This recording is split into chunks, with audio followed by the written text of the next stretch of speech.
¿qué tal? Bienvenidos a su programa A la Medida. Lo estábamos esperando para poder iniciar así con el análisis que hemos preparado esta noche.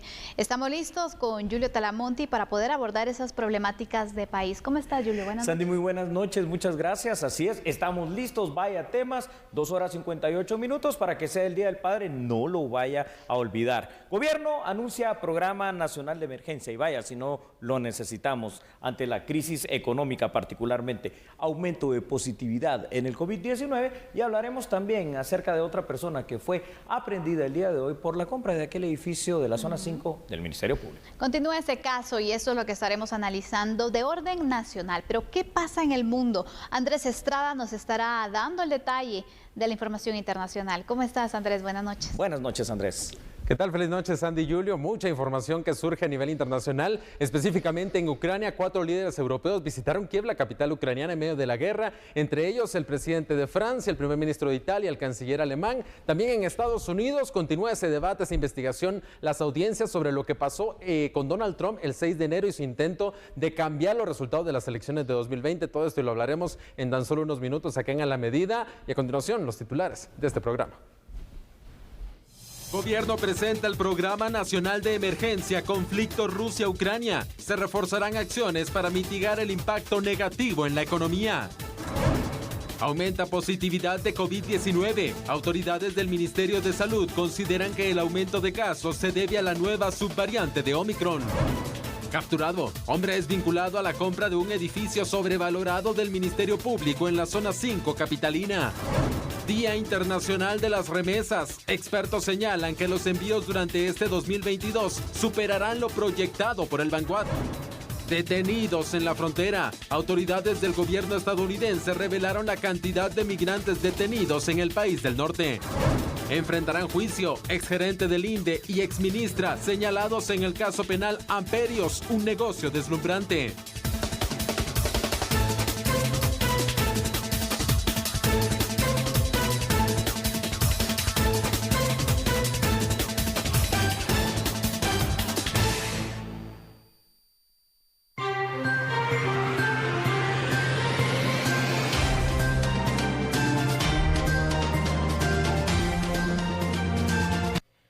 Según se indicó por parte del Gabinete de Gobierno por medio del Programa Nacional de Emergencia, se busca mitigar el impacto económico sobre la población guatemalteca por medio de políticas económicas y sociales.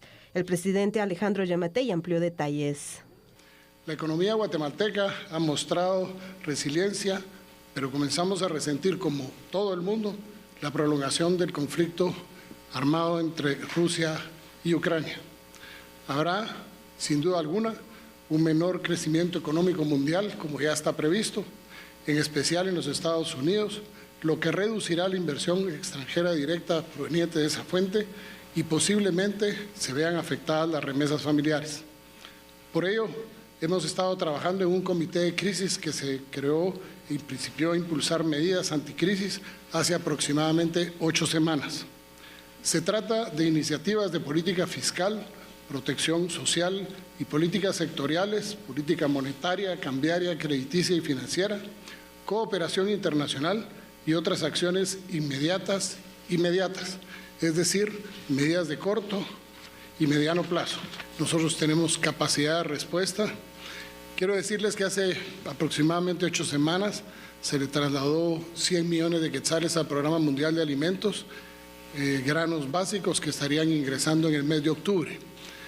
Los granos básicos que hoy estamos consumiendo son los que se generaron en las cosechas del año pasado y lo que nosotros tenemos que prevenir es que no vaya a haber desabastecimiento de esos granos básicos el año entrante, porque eso podría traer consecuencias de deficiencia en la alimentación de los guatemaltecos. Para eso ya se inició el programa con el Programa Mundial de Alimentos. El día de ayer, a través del Ministerio de Relaciones Exteriores, aseguramos que podemos tener acceso a cantidades importantes de maíz, frijol y arroz, y para eso el Ministerio de Economía estará liberando contingentes para granos básicos y cereales, de manera que no paguen aranceles y que podamos asegurarnos que la importación de esos alimentos se dé en el más corto tiempo posible, porque la idea es ir generando la reserva estratégica de alimentos especialmente en los granos básicos que jamás ha tenido el país. Como último recurso, si la economía se viera muy golpeada por la crisis, el Ejecutivo señaló que podría plantearse un estado de calamidad. El presidente del Banco de Guatemala y el ministro de Finanzas presentaron las perspectivas económicas del Plan Nacional de Emergencia que ha sido implementado por el Ejecutivo. Según lo indicado por el presidente del Banco de Guatemala, se busca que la economía del país continúe estable, pese al conflicto internacional entre Ucrania y Rusia que afecta la economía mundial. Guatemala, esto ha sido reconocido por las calificadoras de riesgo, por los organismos financieros internacionales. Realmente tiene una economía muy resiliente.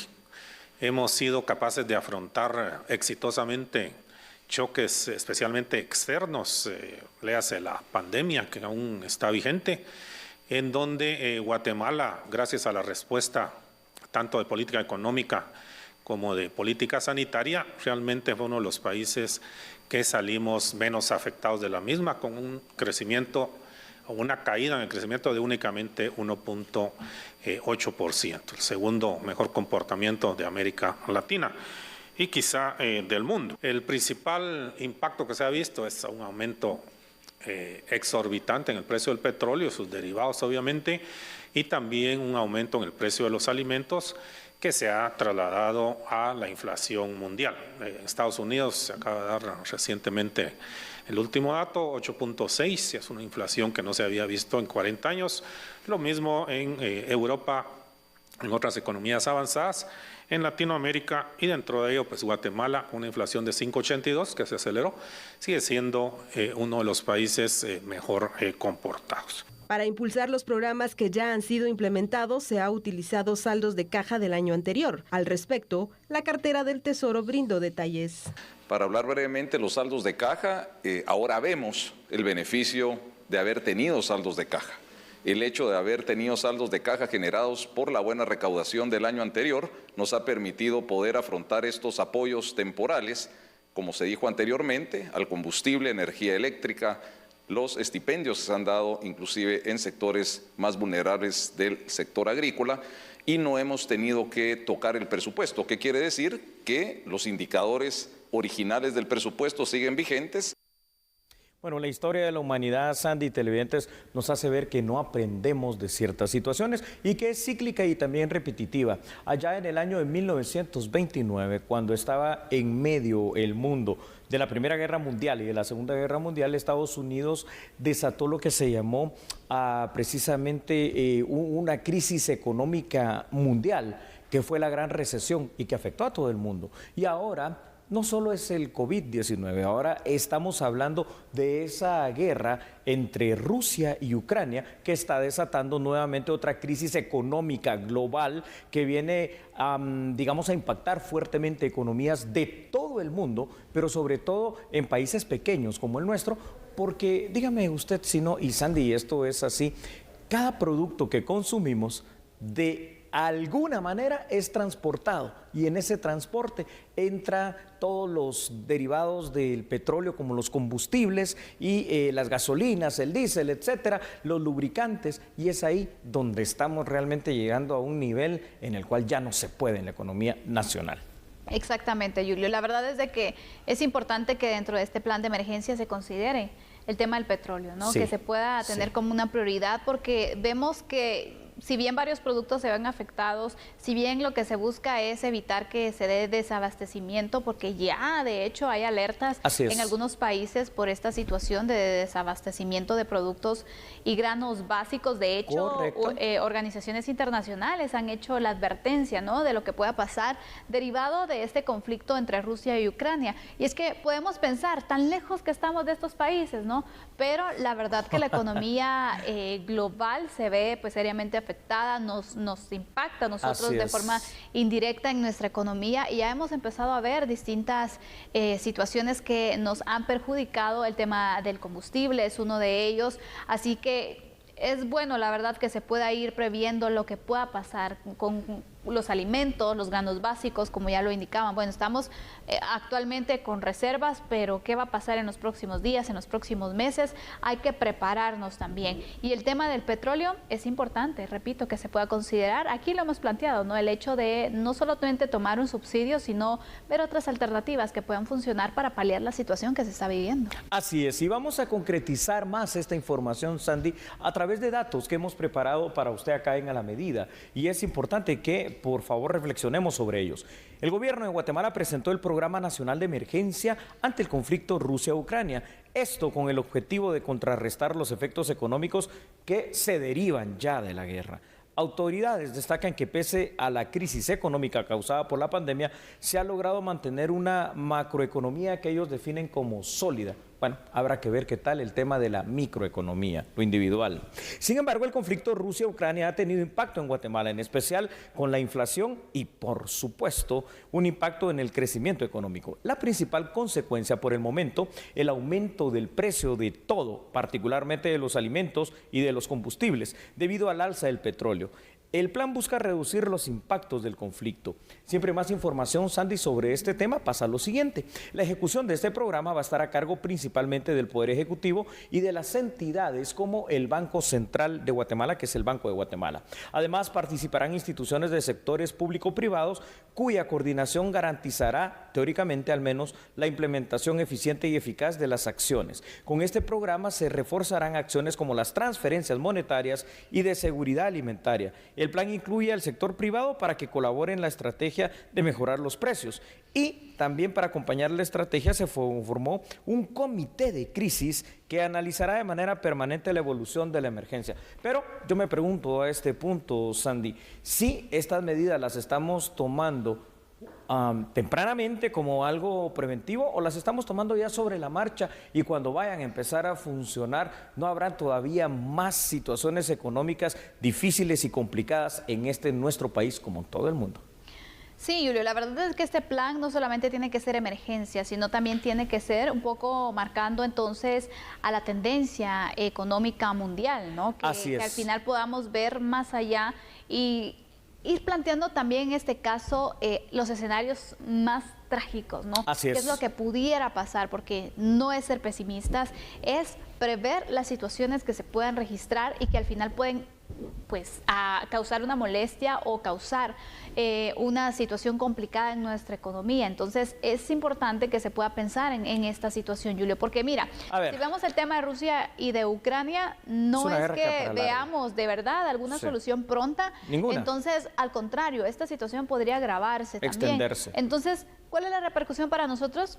La situación económica. Claro. Y pues hay que ver de qué forma también esas medidas son sostenibles, ¿no? Es decir, ¿se pueden financiar? ¿De qué manera se va a hacer? ¿Y cómo está también las reservas? Ahí está la cuestión. Dos cosas básicos fundamentales con lo que dice Sandy. Rusia, la guerra Rusia-Ucrania, ¿por qué impacta tanto al mundo? Bueno, número uno, el mayor productor de gas natural que hay en el mundo se llama Rusia precisamente. El granero del mundo en el tema del trigo, ¿no? Uno de los principales granos para elaborar, o cereales, mejor dicho, para elaborar varias cosas, incluyendo las harinas de pan, bueno, también resulta ser que es Rusia. Y aquí la situación es que como todas las guerras causan gastos, causan situaciones y causan recesiones.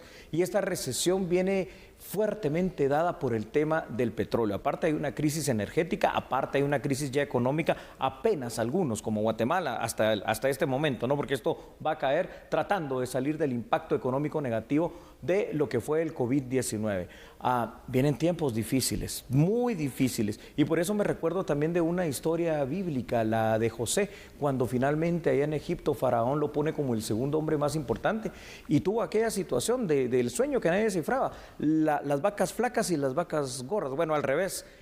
Estamos llegando precisamente a este punto de las vacas flacas, así que habrá que ver qué tan preparados estamos como país para enfrentar la crisis. De momento se ha iniciado con este plan, ¿no? Este Programa Nacional de Emergencia, para poder de esta manera pues tratar de controlar la situación económica, que no se tenga una situación perjudicial para la población guatemalteca, que ya hemos visto de hecho cómo nos ha ido afectando en distintas situaciones, en distintos productos y servicios, derivado de esta guerra que se da entre Rusia y Ucrania. Así que qué bueno que se está tomando en serio el tema y que se están implementando también las acciones, porque eso es lo que necesitamos nosotros como guatemaltecos, acciones. Vamos contigo, Julio, con otra información.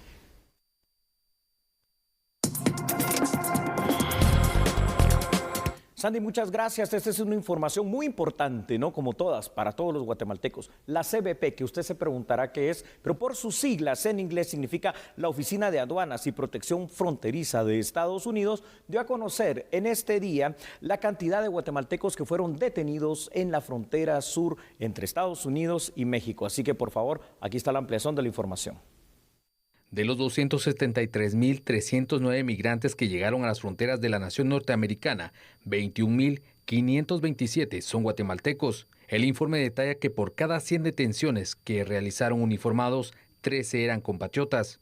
Sin embargo, estos datos revelan un aumento del 7.3% de la llegada de guatemaltecos, pues en abril fueron 20.048. En 5 meses se contabiliza la detención de 95.293 compatriotas. Mientras tanto, en el año fiscal 2022, que inició desde octubre del año pasado, suman 156.462. Solo en mayo, bajo el título 42, se registran 13.398 capturas de guatemaltecos. Por aparte, en el caso de niñas, niños y adolescentes no acompañados, se reportó en dicho mes 5.864 capturas, pero en 5 meses suman 24.027 menores guatemaltecos que llegaron solos a la frontera sur de los Estados Unidos.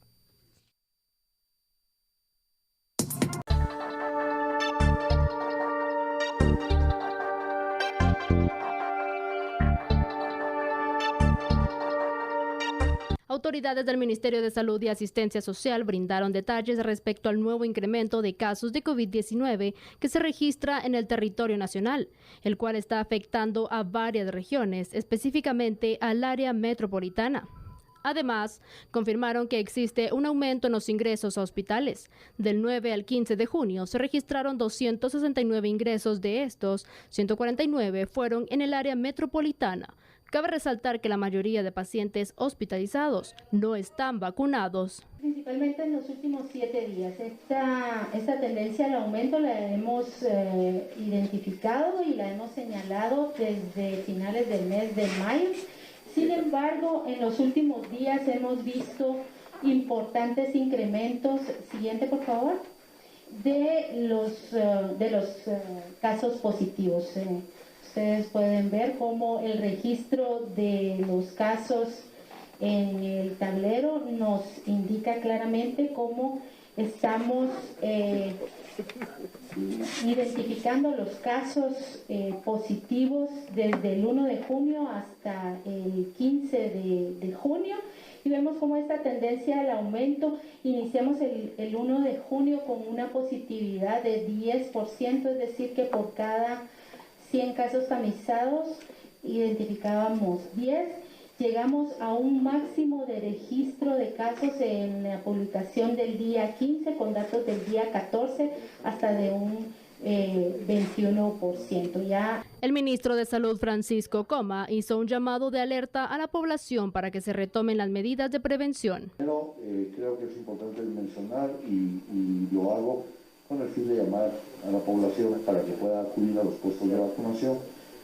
Encontramos que la mayoría de casos son pacientes sin vacuna o con dosis parciales de las vacunas, pacientes que tienen comorbilidades o pacientes que en su momento han hecho consultas tardías. Específicamente para nosotros es importante entonces recordarle a la población que hay disponibilidad de vacunas, tenemos más de 600 puestos de vacunación, tenemos acceso para poder realizarnos pruebas, ya sea PCR o pruebas de antígeno, están distribuidas en todo el país. Hoy en la mañana se instruyó a los directores de las distintas áreas del país para que tomen una acción proactiva y vayan a la búsqueda de pacientes o de personas que tengan alguna sintomatología y se realicen hisopados de forma masiva. También las autoridades señalaron que es importante que la población retome el uso correcto de la mascarilla, tanto en espacios abiertos como cerrados, ya que al disminuir las medidas sanitarias aumentan los casos.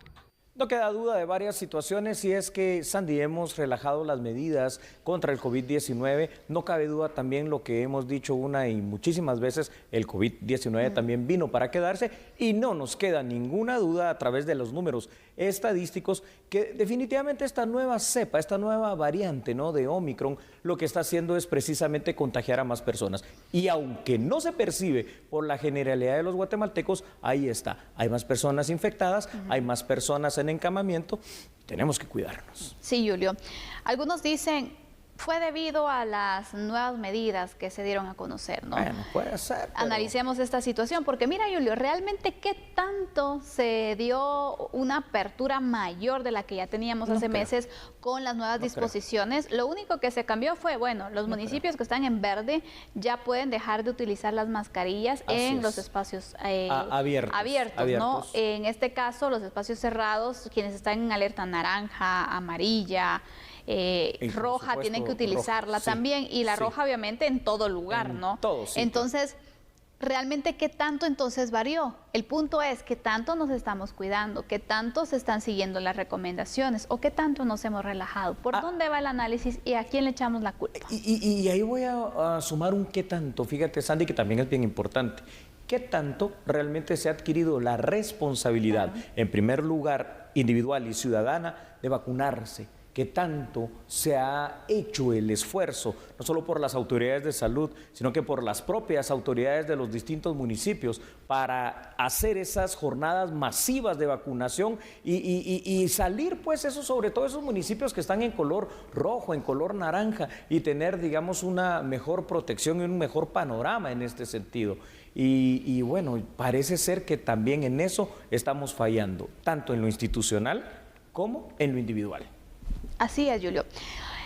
Dentro de la información que se da a conocer, porque el 11 de junio fue que se cambia el sistema de alertas epidemiológicas y se hacen cambios en cuanto a municipios que antes estaban, por ejemplo, en naranja, algunos modificaron, pasaron a amarillo, como nosotros, otros a rojo, por ejemplo, y así se han dado variaciones. El caso que sorprendió fue Concepción Las Minas en Chiquimula y también Sololá, que pasan al color rojo, ¿no? Pero mira, hoy estábamos conversando en la emisión de las 7 de la noche con nuestro corresponsal en Sololá, y Enrique Pablo, quien nos comentaba la situación que vivían. Alarmante. Y él nos daba a conocer también, bueno, es que aquí hace tiempos que la gente ya no quiere usar mascarilla. Es que ahí está la situación. Fíjate que no es que te impongan o no te impongan el uso o no de la mascarilla, no es que te impongan o no te impongan de manera oficial el tema del distanciamiento social, es cuál es el comportamiento de cada quien. Y perdona, Sandy, creo que tienes toda la razón en lo que dices. Fuera de la parte oficial que relajó un poco esas medidas, ya estas medidas venían relajadas de hace tiempo por nosotros mismos como población. De hecho, se impusieron antes socialmente que políticamente, ¿no? Vamos con datos. Me parece bien, vamos con datos para que veamos cómo estamos y que usted pueda sacar también sus propias ideas y conclusiones. Revisemos los últimos datos que ha presentado el Ministerio de Salud sobre la situación de la pandemia. Las últimas cifras que corresponden al miércoles 15 de junio, cuando se han registrado 1.573 casos para un 15.7% de positividad. Sí, escuchó bien, 15.7%. El 14 de junio, el martes, el día con más casos en lo que va de este año, 2022, es decir, fueron 2.138 casos, al menos los detectados, para un 20.6% de positividad. Por varias semanas y meses no se habían registrado más de 1.000 casos de COVID-19 en un día. Durante esta semana se han registrado más de 1.500 diarios. La positividad también muestra un crecimiento. En más datos, para que usted vaya dando seguimiento a datos estadísticos, según los últimos datos disponibles, el Ministerio de Salud estima, solamente estima, Sandy, la existencia de 11.479 casos activos de COVID-19, mientras que a principios de junio se reportaban alrededor de 5.000 casos activos. En total se han registrado más de 876.000 casos de coronavirus, 846.600 personas que se han recuperado, pero lastimosamente, y esto es lo más trágico, ¿no? Más de 18.000 guatemaltecos que han fallecido por el tema de esta terrible enfermedad. Así que no es para hacerla de menos, cuidémonos, cuidémonos. Sí, hay que cuidarse, la verdad. Mira, yo la verdad no sé qué pueda cambiarse para bajar este porcentaje de casos positivos que se han ido en incremento, porque supongamos el caso de Sololá, que tiene meses de estar entonces, que todas las personas pues dejan de utilizar la mascarilla. Lo hablábamos, ¿no? Que es más fácil contabilizar cuántos la usan que... cuántos no las están utilizando, tanto personas locales como también los turistas nacionales y extranjeros no la están utilizando, especialmente los extranjeros que tienen otra situación del COVID. Pero ellos ya vienen vacunados, probablemente. Probablemente sí, Julio. Pero imagínate, ¿qué pasaría si para poder controlar la situación se toman medidas? ¿Se van a cumplir? Porque realmente son medidas casi que recomendaciones, pues, porque no hay una sanción específica que te obligue a cumplirlas. Es una recomendación prácticamente que se le hace para que cada persona cuide su salud. Ese punto es muy bueno porque desde el principio de la pandemia había una multa que se podía aplicar, ¿no? De aproximadamente 7,000 quetzales a quienes no utilizaran la mascarilla. Bueno, yo al menos no conozco casos que se hayan reportado ni en aquel momento y mucho menos ahora. Yo creo que aquí ya no es cuestión de multas, ahora es cuestión de responsabilidad. Claro. Es una responsabilidad en dos vías. Ministerio de Salud y autoridades municipales, por favor, hay que hacer esfuerzos, no sé, hay que cambiar estrategias y hay que ser más agresivos e incisivos para lograr esa vacunación masiva, porque no se está logrando. ¿Cuántas personas con primera dosis? Vaya, sí, pero ya con segunda disminuye mucho y no digamos con refuerzo. Eso es de verdad dramático. El día que las vacunas, fíjate Sandy cómo va a ser eso, ¿no? Un poco al revés la mentalidad. Que las vacunas ya vayan a tener valor o que se anuncie que se van a terminar, ahí probablemente empezaremos a ver las colas y no serán suficientes. Hoy puede hacerlo usted en cualquier momento, en cualquier día y casi que en cualquier lugar, solo tiene que revisar dónde es, vacunarse. No espere a correr más riesgos usted y su familia. Pero bueno, eso por una parte, entonces, y la otra, lo que hacen las autoridades. Tienen que ser, como decía al principio, más incisivos.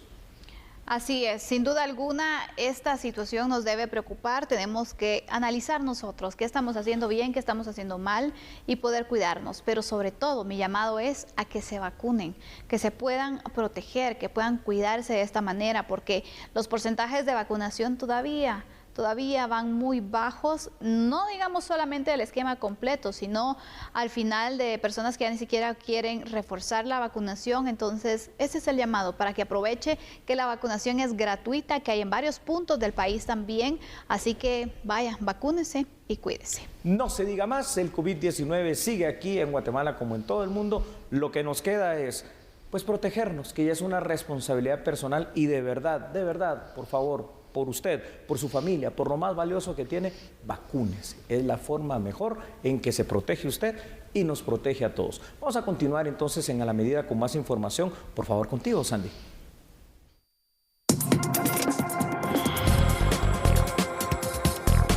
Por supuesto, Julio, porque hoy sabe que es el Día Internacional de las Remesas Familiares. Pues bueno, esta fecha se conmemora para poder hacer énfasis en la importancia que se tiene de estos envíos económicos por parte de los migrantes. Por supuesto, Guatemala no es la excepción y recibimos un buen porcentaje también de remesas.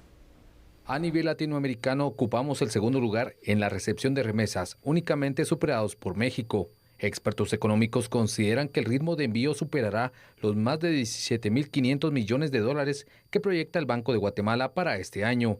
Si llegara a mantenerse el 25% más o menos que estamos viendo actualmente, ya estamos hablando de casi 20,000 millones de dólares en remesas para el 2022, pero dependerá pues, de cómo mantenga el dinamismo. De cualquier manera, para nosotros ya este 15% de crecimiento y muy moderado, pues ya es una cifra bastante importante para la economía nacional, ya sería más del 20% del PIB y vamos entendiendo pues, qué tan relevantes son estas remesas para la economía nacional. En el extranjero radican más de 3 millones de migrantes guatemaltecos, principalmente en Estados Unidos.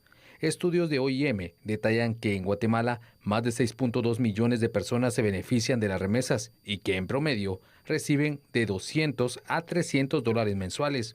Asimismo, Guatemala, Huehuetenango, San Marcos, Quetzaltenango, Petén, Alta Verapaz y Quiché concentran el mayor destino de estos recursos que en su mayoría se destinan al consumo, construcción y ahorro.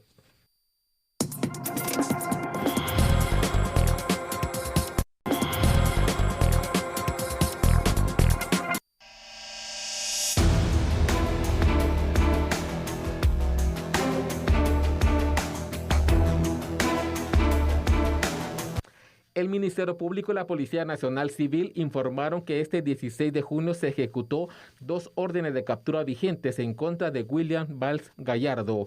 El sospechoso está vinculado con la compra sobrevalorada de un edificio en la zona 5 por un valor de 35 millones de quetzales durante la administración de la exfiscal general Telma Aldana. El ente investigativo también lo vincula con el caso Red de Poder, Lavado y Corrupción.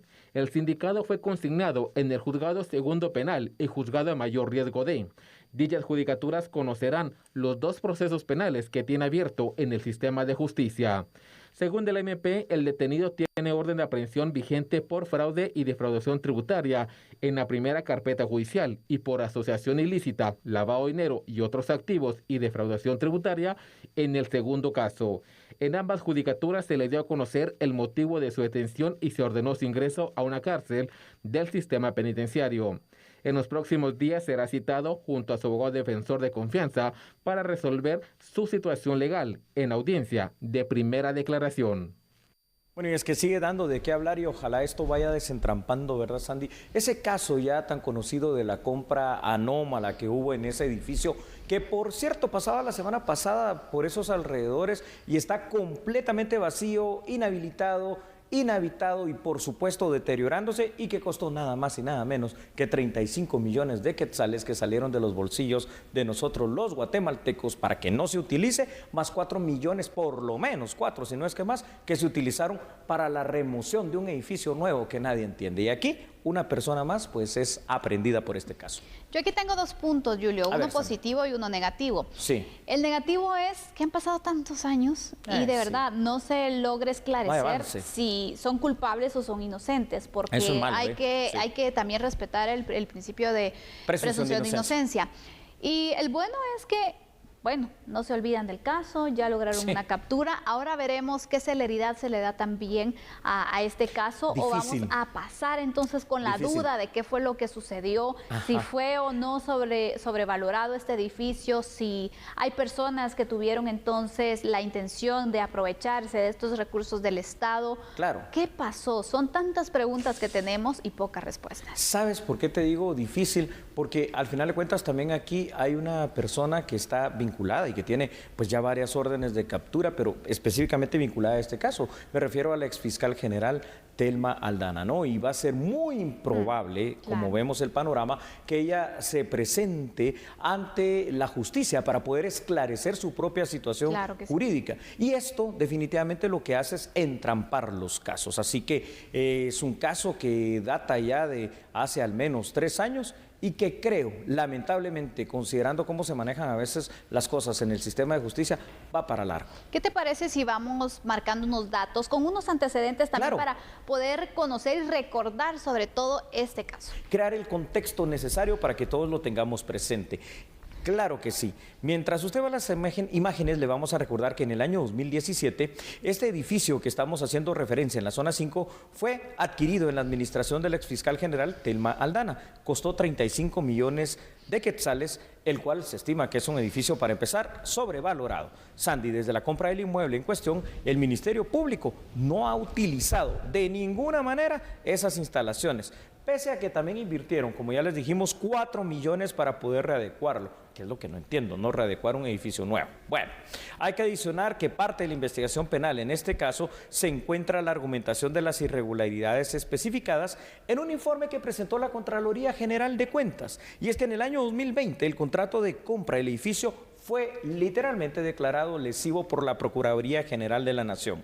Declarar lesiva la adquisición de ese bien inmueble deja sin efecto dicha adquisición, para lo cual el Departamento Jurídico del Ministerio Público tiene que realizar las acciones judiciales para que se cumpla. Este es el caso del edificio adquirido durante la administración de Telma Aldana en la zona 5 capitalina. La institución fiscal inició estas investigaciones en el informe de la Contraloría General de Cuentas que establece, Sandy, la existencia de irregularidades en todo el proceso, partiendo del de compra, partiendo también de la sobrevaloración y al final de cuentas, qué mala inversión, ¿no? Por el momento, al menos, 39 millones de quetzales tirados a la basura. Así es, 39, imagínate. ¿Y ese dinero dónde salió? De nosotros. De los impuestos que cada uno de los guatemaltecos pagamos. Así es. Porque es dinero del Estado. Es correcto. Es presupuesto entonces público que se tiene para las instituciones y que al final no se pudo utilizar de buena manera. ¿Qué hubiésemos hecho con ese dinero aprovechándolo e invirtiéndolo en otros aspectos? Julio, imagínate, el Ministerio Público, hay que decirlo, también tiene que fortalecer ciertas áreas y para esto tiene que invertir. Bueno, ese dinero que ahora está, el edificio nunca se ha usado, vemos esta situación donde según los señalamientos pues no se cumplieron entonces con las bases y lo que se indica en la ley de compras y contrataciones y esto fue lo que generó la duda. Entonces es un dinero que está ahí desperdiciado. Hay que ponerse a pensar en lo que tú dices. ¿Cuántas obras se pudieron haber hecho con 35 millones de quetzales? Y vamos específicamente al tema del Ministerio Público. Pudo haberse equipado mejor, es cierto, en los 340 municipios tienen sedes, pero pudo haber tenido unas sedes muchísimo mejor y más cómodas para los usuarios, quizá cambiar la tecnología y ponerla todavía más moderna en los sistemas como el SICOMP que maneja Ministerio Público. No sé, quizá hacer tantas cosas o invertir en capacitaciones, invertir en la formación de fiscales, de auxiliares fiscales, invertir en tantas situaciones, pero no tirar el dinero, porque literalmente, que es declarado lesivo el contrato, es dinero que se ha tirado, dinero del pueblo de Guatemala. Recuperarlo va a ser lo difícil, porque quien te compre ese edificio, seguro que no te va a dar 39 millones de quetzales. No, definitivamente no, Julio. Ya hay pérdidas, la verdad. Así es. En esta adquisición y qué cólera da, la verdad, de que, bueno, se malutilizan los fondos, ahí se quedó y, bueno, se quedó con que se hizo pública la situación, pero la persecución también va un poco lenta, ¿no? Sí. Y sobre todo el punto, bueno, se logrará esclarecer este caso. Y hacer justicia para todos los implicados. Lograrán capturarse todas las personas que son acusadas y que tienen que también dar información, ¿no? Si no es cierto lo que se indica o la información está, pues no certera. Y tienen otras pruebas, y ¿no? tienen otras pruebas también, porque recordemos, para eso es un juicio, ¿no? Para poder de esta forma, pues, presentar las pruebas correspondientes y determinarse si es culpable o es inocente en un debido proceso, pero no sé si esto puede pasar porque, por ejemplo, hay una exfiscal que no sabemos nada al final, no creo que aparezca en el país para poder enfrentar a la justicia. Y ojo, porque le está haciendo un daño a todos los que están ya guardando prisión. Imagínate, la verdad que sí, ¿cuántos años más puede pasar? Incluso esta persona que hoy fue detenida, ¿por cuánto tiempo va a estar en prisión preventiva? Así es, no, y están ya, correcto, lo que tú estás mencionando, también ya están en prisión preventiva personas que trabajaron en la administración del exfiscal general Telma Aldana. Y esto, la verdad que viene a ser una situación dramática. Entendemos la situación de poder tener ciertos temores ante el sistema de justicia, pero es que ella misma lo decía en su momento cuando era fiscal general. Aquellos que tienen cuentas pendientes con la justicia, mi recomendación, decía Telma Aldana, es que se presenten. Ahora creo que esa es la misma recomendación que se le podría hacer. Sin embargo, esto se ve difícil por el simple hecho de que está allá, en un exilio, como muchos, en Estados Unidos de América. Así es. Bueno, hoy le damos a conocer el seguimiento de este caso. Data desde el 2017 que sea esta compra del edificio del Ministerio Público. Hoy es capturada una persona que también es señalada de varios delitos relacionados con este caso. Veremos cuál es el desarrollo que se pueda tener de esta situación y si finalmente se puede resolver o no, y quiénes más pueden ser detenidos para enfrentar así a la justicia. Cerramos la parte de análisis de a la medida y continuamos con otra información. Correcto, Sandy, porque seguimos con la información penal, ¿no? Ya que un exgerente del Instituto Nacional de Electrificación, más conocido como INDE, y una exministra van a enfrentar juicio penal en el caso penal también que ha denominado la justicia guatemalteca Amperios, un negocio deslumbrante. Aquí está la información. En el juzgado 11º penal se resolvió que Jorge José Stalin Sandoval, exgerente del Instituto Nacional de Electrificación INDE, y Ekaterina Parrilla enfrenten un juicio en el proceso Amperios, un negocio deslumbrante por los delitos de fraude y falsedad ideológica. Según la acusación de la Fiscalía contra la Corrupción del Ministerio Público, el INDE autorizó y firmó varios contratos ilegales por 800 millones de quetzales. A criterio del juzgador, la situación legal de los procesados Stalin y Parrilla debe discutirse ante un tribunal de sentencia por fraude y falsedad ideológica. Los contratos irregulares fueron creados para la adquisición pública y suministro de energía eléctrica. La pesquisa agregó que esos documentos fueron ampliados de manera sospechosa de 2 a 15 años. Además, el juzgador resolvió sobreseer, es decir, cerrar el proceso de Edwin Ramón Rodas Solares, Claudia María Roca Cermeño, Nancy Siboney Rivera, Jorge David Figueroa García y Alfonso Efraín Pérez. Estas personas no deben enfrentar un juicio.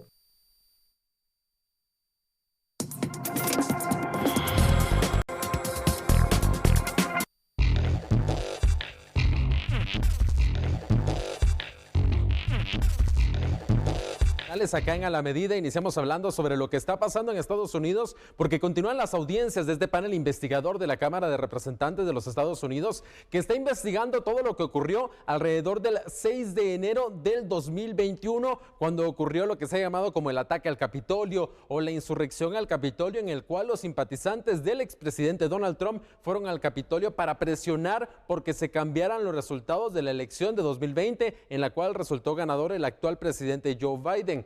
Hoy se realizó la tercera audiencia de este panel de investigación y esta audiencia se enfocó en la relación entre el expresidente Donald Trump y su vicepresidente Mike Pence. Se habló entonces, existen muchos testimonios de personas cercanas a Trump e incluso existen testimonios de quien fue el abogado personal de Mike Pence, y se ha delineado, este panel ha delineado cómo el presidente Donald Trump intentó presionar a Pence para que cambiara esos votos, para que cambiara los resultados de la elección. ¿Por qué el foco en Mike Pence? Porque hay que recordar que ese 6 de enero lo que estaba ocurriendo en el Capitolio de los Estados Unidos era el proceso de certificación de votos, y quien lidera el proceso de certificación de votos es el vicepresidente. En ese entonces, el vicepresidente Mike Pence, a quien vemos a la izquierda de su pantalla, justo a un lado del presidente Trump. Trump, según lo que dicen los testigos, según las evidencias que han presentado este panel, presionó a Pence tanto en público como en privado para que cambiara esos votos, para que no certificara todos los votos y de esa manera le diera la victoria a Donald Trump.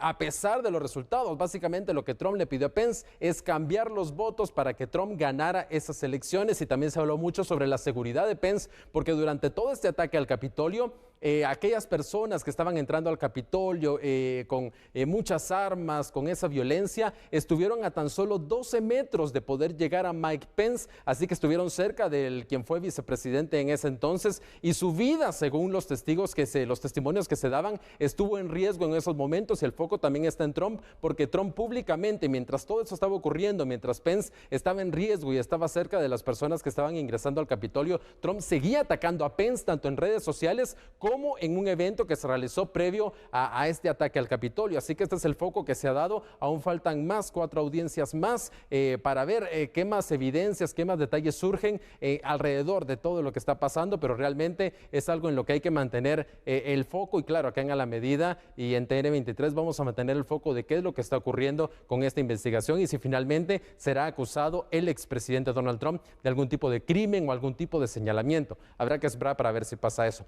Pero volteemos a ver lo que pasa en Europa, específicamente en Ucrania, porque 4 líderes europeos visitaron la capital ucraniana, Kiev, entre ellos el presidente de Francia, Emmanuel Macron, y el primer ministro de Italia. También estuvo el canciller alemán Olaf Scholz. Esta visita se dio a Ucrania, una visita que sorprende bastante en medio de la guerra y también muestra la seguridad que se vive en Kiev, en la capital ucraniana. Si el lugar fuera inseguro, estos 4 líderes europeos no estarían visitando la capital ucraniana, pero lo están haciendo. Ha existido existido temor entre las autoridades de Ucrania, el presidente Volodymyr Zelensky, el presidente de Ucrania, de que Occidente se olvida de lo que está pasando en Ucrania. Y bueno, lo que han intentado hacer estos 4 líderes europeos es asegurarle a Ucrania que ellos siguen enfocados en la situación, que sigue el apoyo directo a Ucrania, y hubieron 2 promesas principales. 1, de enviar más armas y más dinero a Ucrania, y 2, le prometieron a Ucrania apoyo para que exista un camino, existe una vía libre para que Ucrania sea parte de la Unión Europea. Y en Colombia están viviendo unas elecciones, bueno, llenas de tensión entre los 2 candidatos, Rodolfo Hernández, el candidato derechista, y Gustavo Petro, el candidato izquierdista. Ambos se están enfrentando en una segunda vuelta que se realizará el próximo domingo. Bueno, ha sido una campaña llena de ataques, una campaña llena de tensión, y la tensión este jueves fue por un debate. Bueno, es una tensión que ha estado toda la semana, un debate presidencial. En un principio Petro había dicho que no quería ir al debate, Rodolfo Hernández también dijo no queremos debate, pero ayer miércoles una corte colombiana dijo que tenía que realizarse ese debate. Fue un fallo judicial que ordena realizar un debate. Entonces Petro dijo, bueno, hagamos el debate, y hoy Rodolfo Hernández aceptó hacer el debate, pero con varias solicitudes que él hacía. El debate, miren la hora que es, y en estos momentos no se ha realizado, y el fallo judicial decía que tenía que realizarse este jueves. Ese debate claramente no se va a realizar, y existe esa polémica sobre qué va a ocurrir, Sandy Julio, si existirá algún tipo de repercusiones legales en contra de los candidatos, porque ojo, es un fallo judicial el cual no se está cumpliendo, un debate entre los 2 candidatos. Mal comienzo, ¿no? Para cualquiera de los 2 que vaya a gobernar Colombia, deberían debatir con toda claridad. Claro. Y me sorprende mucho, Sandy y Andrés, bueno, esa presión de Donald Trump a Pence. Vaya giro dramático que toma este caso. Claro.